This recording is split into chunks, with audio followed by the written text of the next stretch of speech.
A young woman was biking home along a familiar country road surrounded by peaceful cornfields.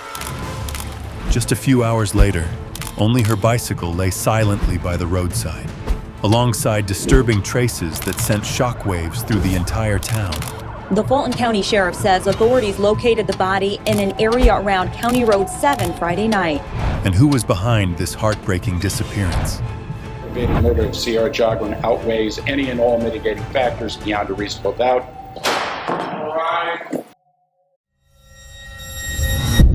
Sierah T. Catherine Joughin, born on February 11, 1996 in Sylvania, Ohio, was the daughter of Sheila Vakulik and Tom Joughin and lived in Metamora, Ohio. After graduating from Evergreen High School in 2014, she continued her studies at the University of Toledo and was entering her third year in the College of Business, while also being a member of the Alpha Kappa Psi student organization.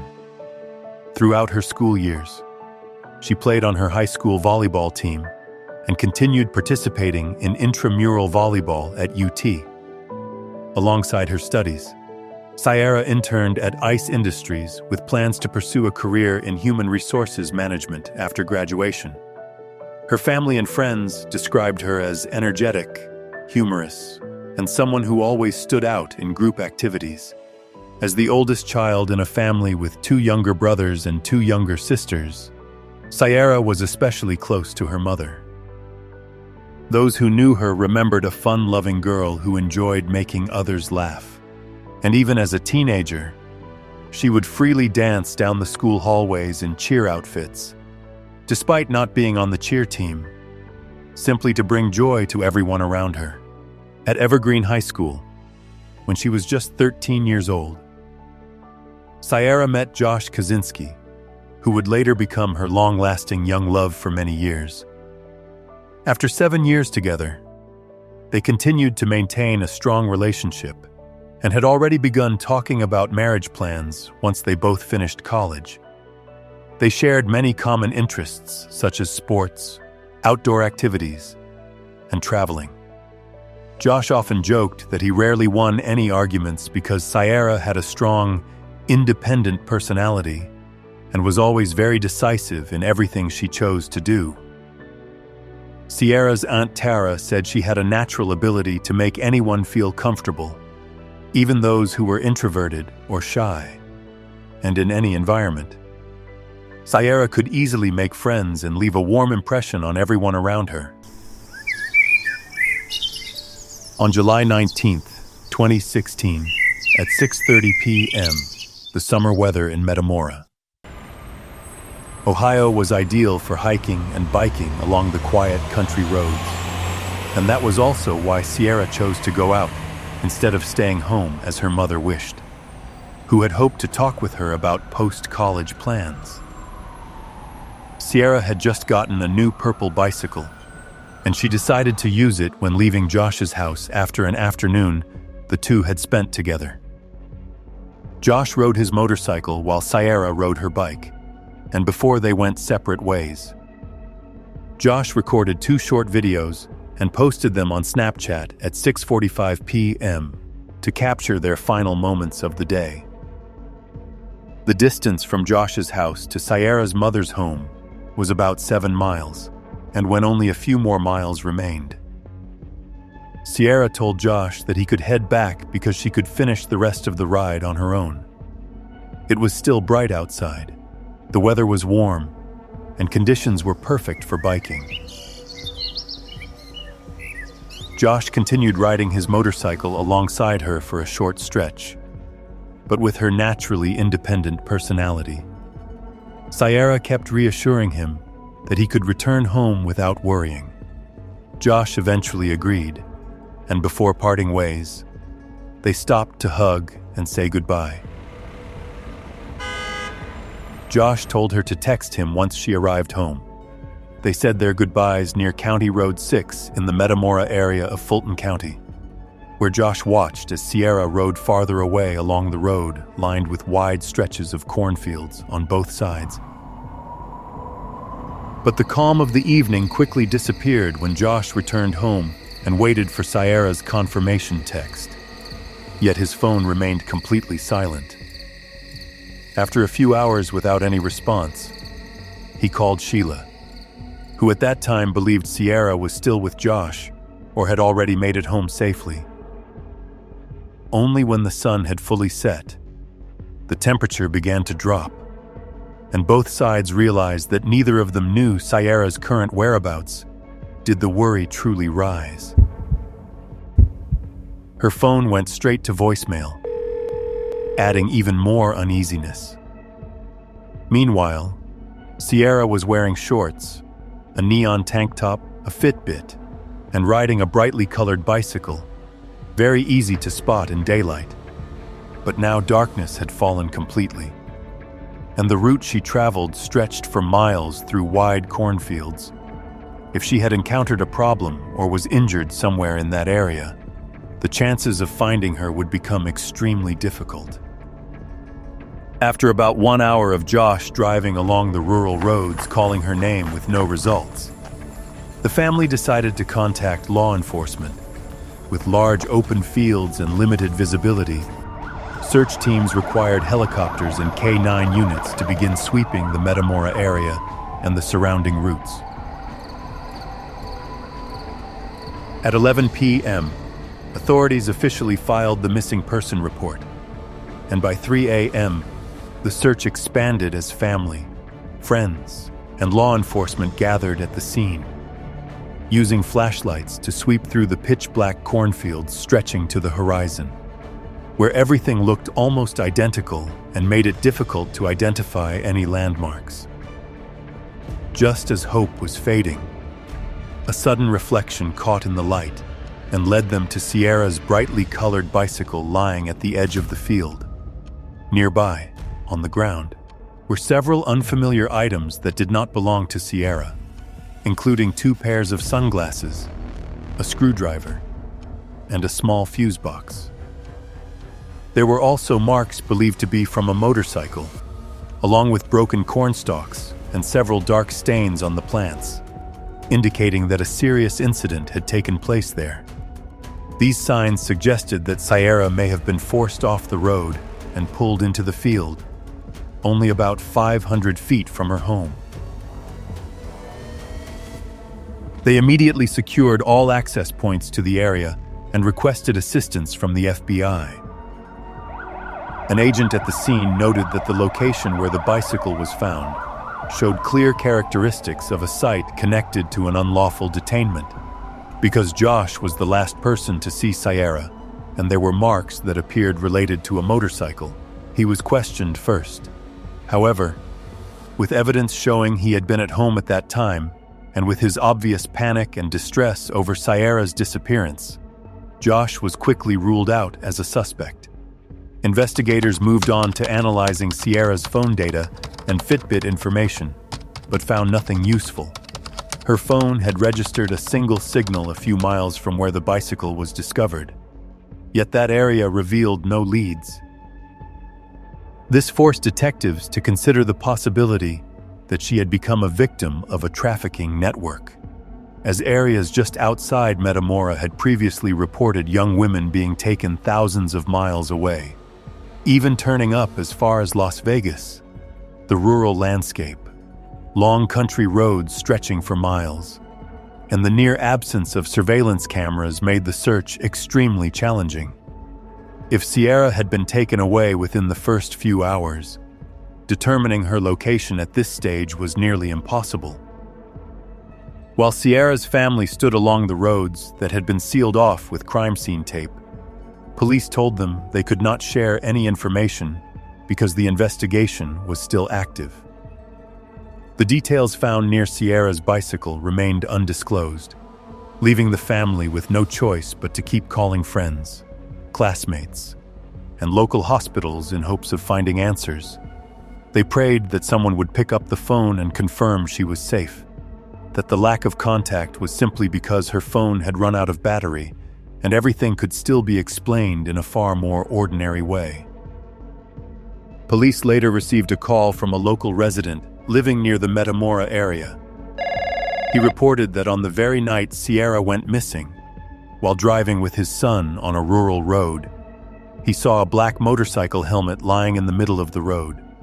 Assuming it was simply something that had fallen off a vehicle, he picked it up and placed it in the back of his truck without thinking much about it. However, after hearing about the disappearance and the location where the bicycle had been found, he began to suspect the item might be connected and immediately notified law enforcement. When officers examined the helmet, they discovered marks believed to be signs of a serious incident and quickly sent it for analysis to determine its origin and any possible link to Sierah's case. 48 hours had passed since the search began, and the reward for any relevant information had risen to $100,000, prompting authorities to expand their search radius. Investigators went door to door throughout the area, and because Metamora consisted mostly of farms spaced far apart, the process did not take long.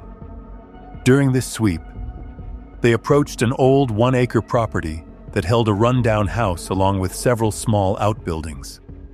This was the residence of 57-year-old James Worley, who operated a small repair shop there with his brother and had previously lived with their mother, who had recently passed away. When asked to cooperate, James appeared irritated from the moment he opened the door. His attitude made it clear that the presence of law enforcement was an inconvenience to him. And throughout the brief conversation, he repeatedly responded in a curt and unwelcoming manner. I know we just kind of showed up, so we... Well, yeah, you kind of showed up. It's a bad reason that you're here, obviously. Yeah. I do the best I can each day with what I got within months. But I'm not out there stealing chicks, robbing chicks, stealing people. They asked James where he had been on the night Sierah disappeared. And what surprised investigators was that he admitted he had been exactly in the area where Sierah's bicycle was found. James claimed that his motorcycle had broken down at that very spot and that he had considered riding it home but ultimately decided to push it along the road. He also said that during this process he dropped a helmet, a screwdriver, and a fuse box. While insisting he had not seen Sierah or anything unusual, one detective said the story was so illogical that he had to try to remain calm while listening. The important point was that up to this moment, police had never released any information about the evidence collected at the scene, including the exact items James had just mentioned. By placing himself at the critical location of the disappearance, James became someone investigators needed to pay close attention to. Yet his contradictory statements were still not enough for officers to obtain a search warrant or an arrest warrant, forcing them to leave and continue gathering additional evidence. Neighbors living around James's property said they had very few positive impressions of him. They described him as someone whose presence felt unsettling, often making others uncomfortable during any interaction. Several neighbors said James had a habit of paying excessive attention to young girls in the area, causing many families to feel uneasy about letting their children go near his property. One neighbor remarked that although everyone knew who he was and where he lived, they understood almost nothing about him as a person, only sensing that there was always something unusual and difficult to explain surrounding him. Back at the police station, a background check on James Worley gave investigators clear grounds to request a search warrant. Records showed he had been convicted in 1993 for unlawfully detaining a bicyclist named Robin Gardner in an area about 20 miles from where Sierah disappeared. At that time, James drove his truck close to Robin, forcing her to stop, then approached pretending to offer help before using a screwdriver to threaten her and attempting to pull her into the vehicle, warning that he would cause harm if she resisted.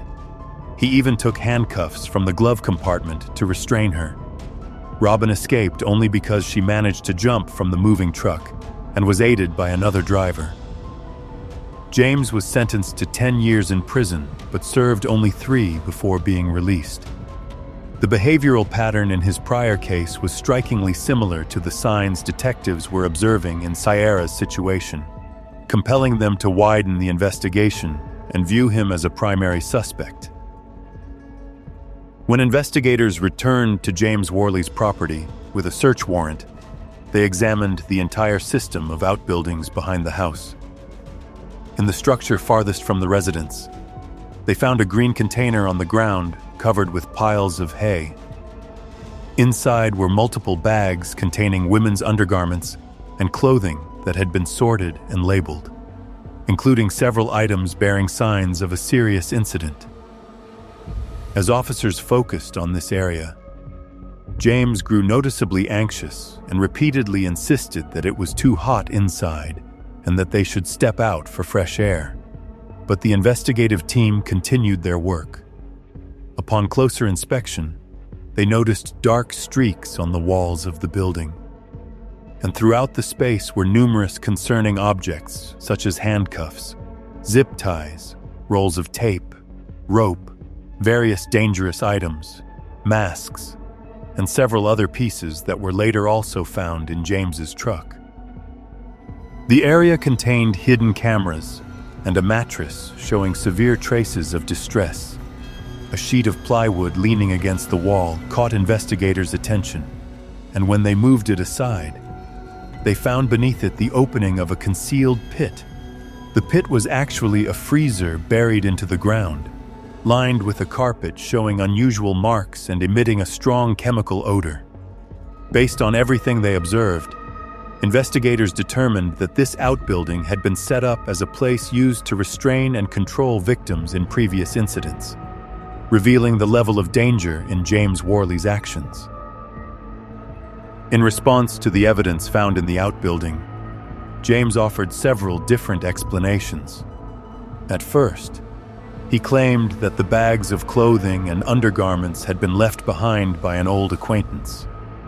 He then changed his story, saying he had been trying to start a company producing mature-oriented material, and that the outbuilding was simply a setting for that work.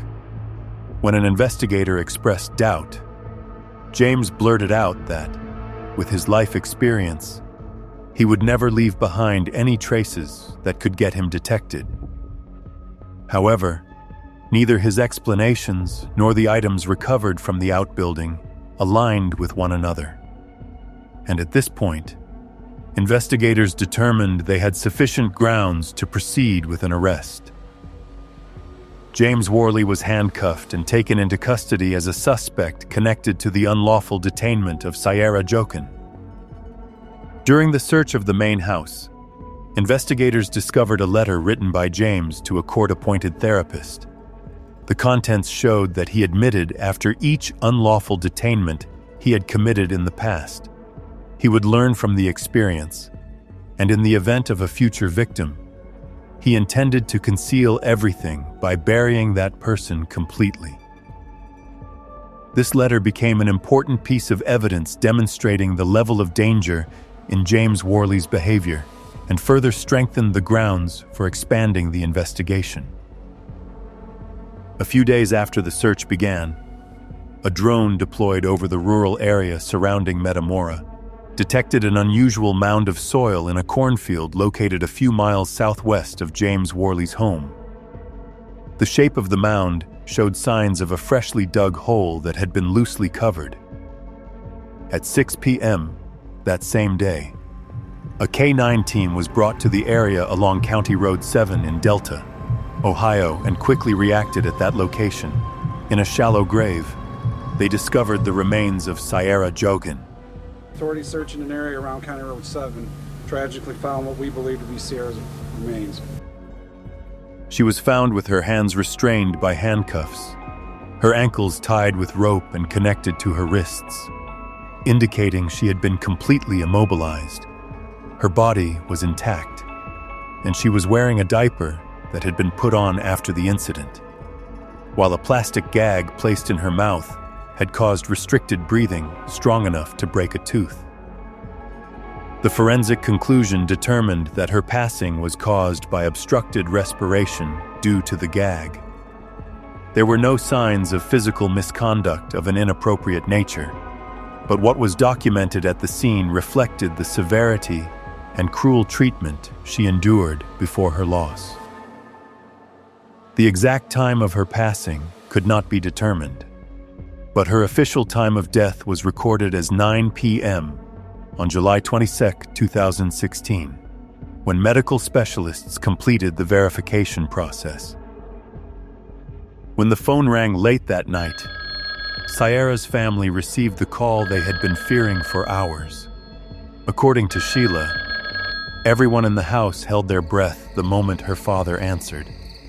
The silence that filled the room afterward was so heavy, it felt as if it pinned everyone in place.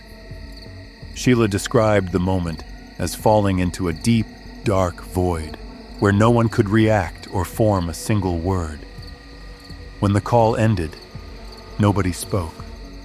But that silence alone was enough for everyone to understand that what they had feared the most had become reality. 20-year-old Sierah Joughin went missing Tuesday night during a bike ride. The Fulton County Sheriff says authorities located the body in an area around County Road 7 Friday night. Positive identification will be made through either fingerprints or DNA, but at this time, we strongly believe that this is Sierah. Local, state, and federal investigators searched the grounds and ponds in that area, including the nearby home and barn of the suspect, James Worley, who is currently charged with abduction.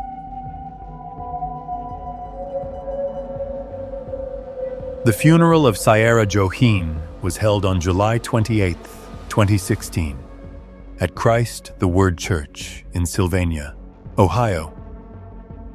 After the service, her remains were laid to rest at Amboy Township Cemetery near the Metamora, Ohio area, where her family and community could visit and honor her memory. The sole suspect in the unlawful detainment that led to the tragedy involving Sierah remained unchanged. 57-year-old James Worley, who continued to be held in custody. Key forensic evidence was sent to the lab, showing a match between phone data placing James near the area where Sierah disappeared, along with traces found on the mattress in the outbuilding, the rope, the tape, and the motorcycle helmet, all carrying DNA from both James and Sierah. His internet search history also showed that he had accessed mature content and searched for terms related to restraining or controlling another person. Based on all these findings, James Worley was charged with a total of 19 offenses, including causing the loss of life of the victim, unlawful detainment, evidence tampering, and improper handling of remains. He was held without bond and entered a plea denying all charges. According to investigators, based on location data from James's phone, they were able to place him very close to the route where Sierah had been biking with Josh before they parted ways. From this, they formed the hypothesis that after seeing Sierah returning alone, James followed her on his motorcycle for a short distance, stopped at an opportune spot, and then approached her. He was believed to have used his helmet to cause a severe impact that left her unable to resist, after which he pulled her into the cornfield and restrained her by threatening her with a screwdriver, similar to his previous actions involving Robin Gardner. Once the victim was tied, James was believed to have called his brother Finn to pick him up under the pretense that his motorcycle had broken down. He then returned to the area in his truck and took Sierah to the outbuilding behind his house. What happened afterward could not be fully determined due to the lack of witnesses and absence of camera footage, but investigators agreed that this period was the most critical part of the entire case and clearly reflected the level of danger in James's behavior. After nearly a year and a half of court hearings, this trial is almost here. January 16th is when it begins. Today was another pretrial hearing. By the time the trial was approaching, prosecutors and Sierah's family were pursuing the highest possible sentence for James Worley, based on the large amount of evidence they had gathered. Prosecutors argued that all physical evidence, forensic data, and his past behavioral history formed a solid and compelling case against him.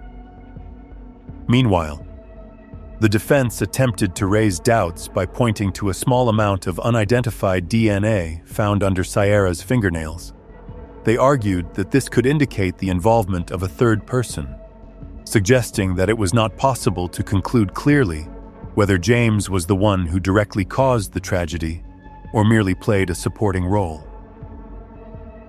However, forensic experts explained that unidentified DNA could come from many everyday sources, while the DNA from both James and Sierah found inside the outbuilding was the key factor.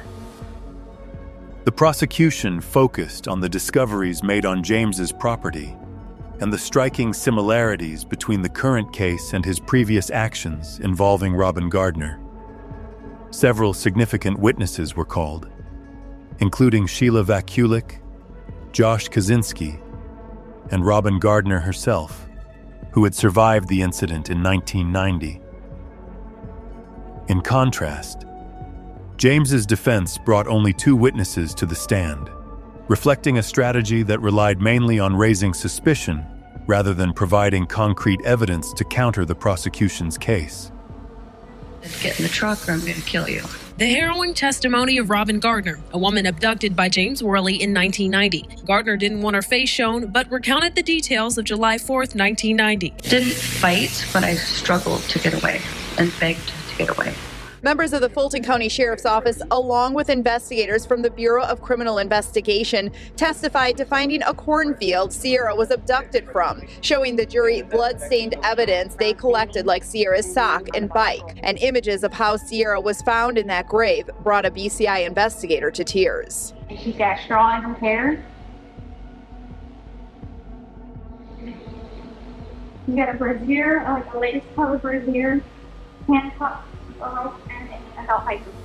But while these items, along with a long list of pornographic movies found on Worley's computer, were entered into evidence, the defense painted a different picture of the defendant. Worley's longtime friend testified Worley was interested in starting up a porn studio to generate money. Okay, so he was going to run it as an LLC? Something, yeah. Something like that? Right. Run it as a business, not as a hobby. Yeah.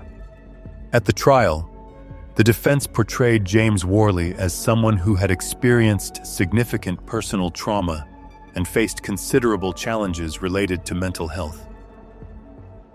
They also speculated that, in the past, before his mother passed away, there might have been an unhealthy relationship between the two of them. The prosecution acknowledged that James exhibited numerous unstable behaviors, but maintained that there was no verified evidence supporting anything he claimed about his relationship with his mother, arguing that these details were not directly relevant to the nature of the case. At the trial, James Worley's sister was called as a witness and testified that he had been considered a person of interest in at least 3 disappearances and other serious incidents, although none of them had been fully substantiated to bring charges. One of these cases involved Lori Ann Hill, a 14-year-old girl who went missing in the 1980s and remains an unsolved case. Another involved Claudia Tinsley, with whom James admitted he had been in a vehicle on the night she disappeared. Although none of these incidents resulted in official conclusions, his sister's testimony added to the concerning picture of James's behavior over several decades. After 6 hours of deliberation, the jury reached its final verdict on the charges related to the case of Sierah Joughin. We, the jury, unanimously agreed the aggravating circumstances committed by the defendant outweigh the mitigating factors beyond a reasonable doubt, and hereby unanimously find the defendant should be sentenced to death. I will now need to poll the jurors. On August 16, 2016, James Worley was found guilty on 17 out of 19 charges, including causing the loss of life of the victim and related offenses. The prosecution sought the maximum sentence, while the defense aimed for life imprisonment. To support their argument, they called a criminal psychology expert who stated that James's behavior could stem from severe obsessive disorders combined with distorted thinking patterns, leading to compulsive actions and a need to control others. During the sentencing hearing, James Worley delivered a speech lasting about 40 minutes, in which he insisted he was not responsible for the tragedy involving Sierah and claimed he had been set up. Hearts are wounded, and they always will be. But if you believe like I believe that Sierah goes on. She may have been murdered and victimized, but she goes on.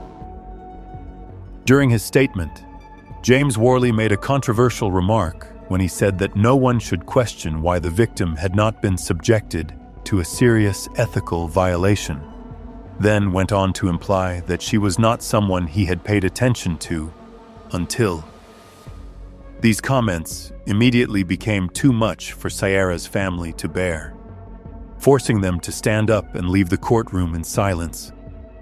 Although his statement was presented as an attempt to defend himself, James's words were considered inappropriate and unrelated to the evidence that had been presented at trial.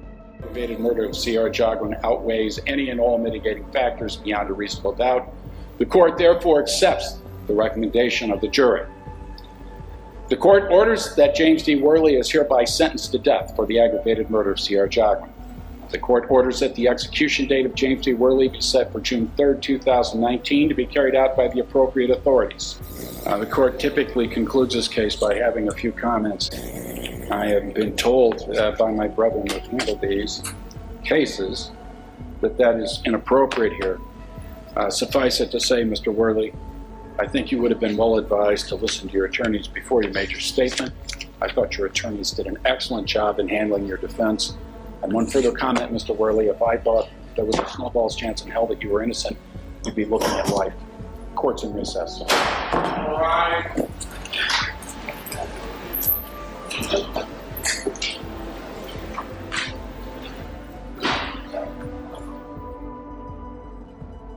The judge agreed with the jury's verdict and sentenced James Worley to the highest penalty requested by the prosecution. The original date for carrying out the sentence was set for 2019, but the process was delayed due to an appeal James filed. After the appeal was denied, a new date was scheduled, and the sentence is now set to be carried out on May 20th, 2025. All right, this is going to not be easy, but I'll get through it. So needless to say, this has been a long 4 weeks. Having to sit through the detailed testimony, piles of evidence, and the learning of what this killer, past violent offender, which is really important to us, past violent offender, did to our beautiful Sierra, was gut-wrenching. Our hope through this painful process was to find justice for Sierra. Justice for her abduction and murder, justice for our family, and justice for the amazing community that so many of us live in. I want to express to you how pleased we are that justice has been served today, and this murderer was found guilty on all counts. In a civil lawsuit related to responsibility for the tragedy Sierra endured, Sheila Vakulik was granted full ownership of James Worley's property, along with a civil judgment totaling $3,600,000. Although she stated she understood that recovering the money was nearly impossible. For the family, having legal ownership of the land where James lived carried far greater meaning. She decided to demolish every structure on the property, believing that removing a place tied to such dark events was necessary to end its negative impact. Sheila shared that tearing down and destroying the property brought her a sense of release, allowing her to eliminate every trace of the wrongdoing that had occurred there. She hoped the land could be transformed into a space with a positive purpose in memory of Sierra, rather than remaining a symbol that revived the case. Meanwhile, authorities continued to examine the surrounding area to determine whether any additional information connected to other incidents involving James Worley could still be found. By December 2018, Ohio lawmakers had unanimously passed Sierra's Law, established under Ohio Senate Bill 231. This law created a database that allows both law enforcement and the public to access information identifying individuals with a history of violent behavior living in their area. In addition, the law allows police to approach and interview potentially relevant individuals within the first 24 to 48 hours after someone is reported missing, increasing rapid response capability and helping prevent serious incidents. By 2021, the database had recorded more than 2,000 individuals with prior offenses in this category. One question that remains even today is whether James Worley was connected to other disappearances or serious incidents beyond the 2 known cases involving Robin Gardner and Sierah Joughin. Authorities believe this is possible, and they continue reviewing his background, cold cases, and every allegation ever raised against James. Robin, who survived the 1990 incident, stated that based on her understanding of James's behavior, it is difficult to believe he could have completely stopped such actions for 26 years, as these types of behaviors often repeat and are not easily suppressed for long periods. Officials added that simply observing the structure and layout of James's property was enough to show that the area had been arranged to restrain and confine multiple victims over extended periods without detection. Alongside major changes in the legal system, the community where Sierah grew up continued to honor her through several annual activities. At Evergreen High School, where she had studied, a memorial plaque and a remembrance tree were placed to celebrate her life, and the school now awards a scholarship in her name. Her family founded the nonprofit organization Justice for Sierah, which aims to implement self-defense training programs in schools and raise community awareness about personal safety. Her boyfriend, Josh Kaczynski, also became involved in advocacy and established the group Keeping Our Girls Safe, an organization that provides training classes and collaborates with first responders to strengthen self-protection skills for women and young people. Each year, the community holds a 5K run called Jogging for Joughin as a way to remember her and continue spreading the message of vigilance and personal safety. On September 18, 2016, a memorial motorcycle ride for Sierah Joughin was organized under the leadership of the nonprofit Keeping Our Girls Safe, founded by Sierah Joughin and her family, along with Josh Kaczynski, to continue community efforts after the incident. The event was originally expected to include only a small group at the Harley-Davidson Toledo dealership on Central Avenue in Toledo, Ohio. However, turnout exceeded all expectations, with more than 700 motorcycle riders joining in support of the organization's mission. The event not only honored Sierah, but also raised funds for Keeping Our Girls Safe to expand its community education programs, especially the free self-defense classes offered to women and young people. Bringing the case of Sierah Joughin to a close, what remains is not only the pain her family and community had to endure, but also a profound lesson in vigilance, in the importance of protecting one another, and in responding quickly to unusual signs. The changes in law, the organizations founded, and the memorial activities that have continued for years all reflect the power of a community that rises together to prevent similar tragedies in the future. Thank you for taking the time to follow today's story in this true crime documentary series. If you would like to leave a message in Sierah's memory, you can share it in the comments below. Don't forget to like and subscribe to support us in continuing to bring honest and meaningful true crime documentary content. Please share this video so the message of safety and awareness can reach even more people. See you in the next story.